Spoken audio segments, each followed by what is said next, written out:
Balance sheet 11th तक करी थी, दैट वाज या सिंपल बैलेंस शीट पढ़ी थी, firms balance sheet. Firm balance sheet में कोई भी स्केड्यूल स्पेसिफाइड नहीं होता। आप लोग क्या बना रहे थे, सिंपल एसेट्स एंड लायबिलिटीज आपने दो साइड बनाई, जो भी पर्टिकुलर्स हैं एसेट के एसेट साइड पे लिख दी, लायबिलिटी के लायबिलिटी साइड पे लिख दी। लेकिन कंपनी की बैलेंस शीट के लिए हमें बैलेंस शीट कंपनी एक्ट के अकॉर्डिंग बनानी पड़ती है, जो हमें शेड्यूल में स्पेसिफाइड है। यहाँ पे इसको हम बोलते हैं vertical balance sheet, which is divided into two part. एक तो हमारे होते हैं इक्विटीज एंड लायबिलिटीज एंड दूसरा साइड होता है एसेट। पहले अब मैं इक्विटीज एंड लायबिलिटी साइड लूंगी, ठीक है। Look at the equities and liability side पे हमारे पास चार मेजर हेड होते। कौन कौन से? Share holders fund, share application money pending allotment, non current liability and current liability, right. कौन से चार मेजर हेड हो गए? Share holders fund, share money, share warrant application money against allotment, non current liability and current liability. Share holders fund आप लोग already कर भी चुके हैं जब आप लोगों ने शेयर्स किया था। क्या क्या आता था शेयर होल्डर्स फंड में? सबसे पहले share capital, then R for reserve and surplus, and M से क्या होता है? Money received against share warrants, money received against share warrants.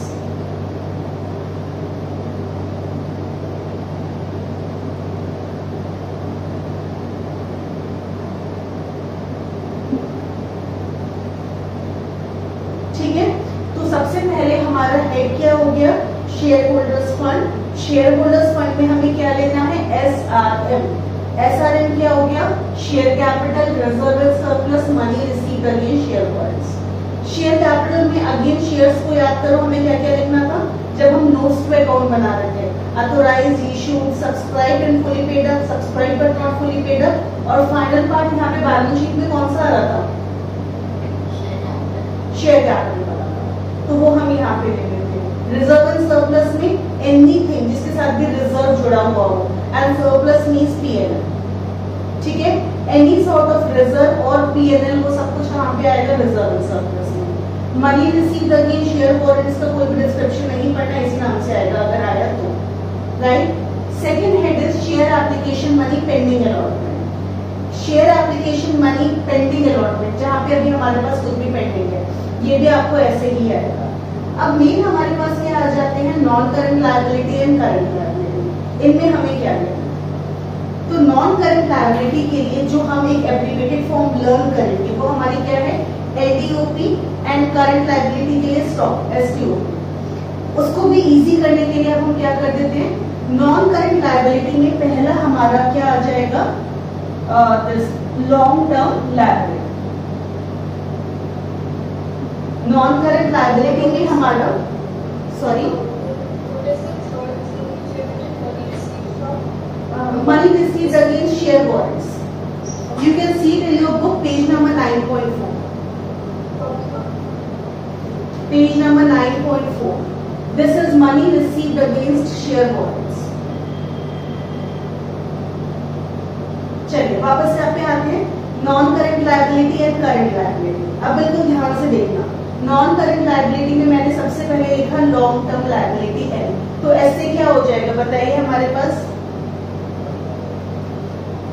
Short term borrowing. Long का अपोजिट यहाँ पे क्या आ जाएगा?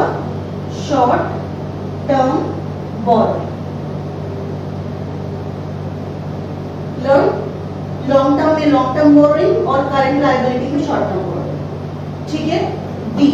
डी क्या होता है? Deferred tax liability. D is deferred tax liability. अब इसका अपोजिट, क्योंकि हम जो डेफर्ड टैक्स एसेट होता है वो बैलेंस शीट एसेट साइड पे लेते हैं, तो मैं करंट लायबिलिटी में तो नहीं ले सकती उसको। यहाँ पर टी का मतलब क्या हो जाएगा?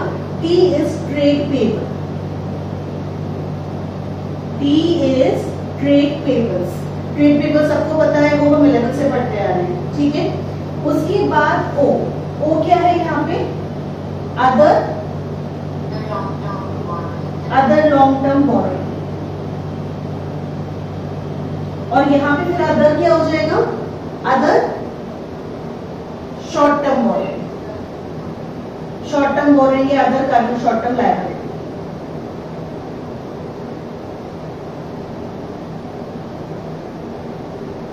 पी क्या है यहाँ पे, लॉन्ग टर्म प्रोविजन, और यहां पे पी क्या हो जाएगा, short term provision.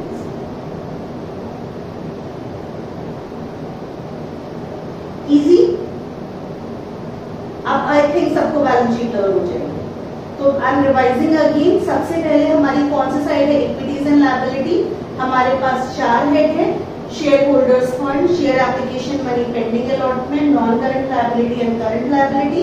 Share holders fund में SRM, share capital, reserve and surplus, money received against share holders. Non current liability के लिए हमारी एब्रीवेटेड फॉर्म क्या है, LTOP। लॉन्ग टर्म लायबिलिटी हो गया, डेफर्ड टैक्स लायबिलिटी हो गया, अगर long term borrowing, long term provision. इसका एग्जैक्ट उल्टा, सिर्फ हमें शॉर्ट वर्ड लगा देना है, वो सब कुछ हमारा करंट लायबिलिटी में आ जाएगा। शॉर्ट टर्म बोरोइंग, लॉन्ग की जगह short term borrowing, long term other long term borrowing की जगह other short term borrowing, long term provision की जगह शॉर्ट टर्म प्रोविजन। बस डेफर्ड टैक्स लायबिलिटी की जगह बोला है ट्रेड पेमेंट्स। ठीक है, now read it once, book से और board से, from wherever you want to, and if you have any doubt let me know.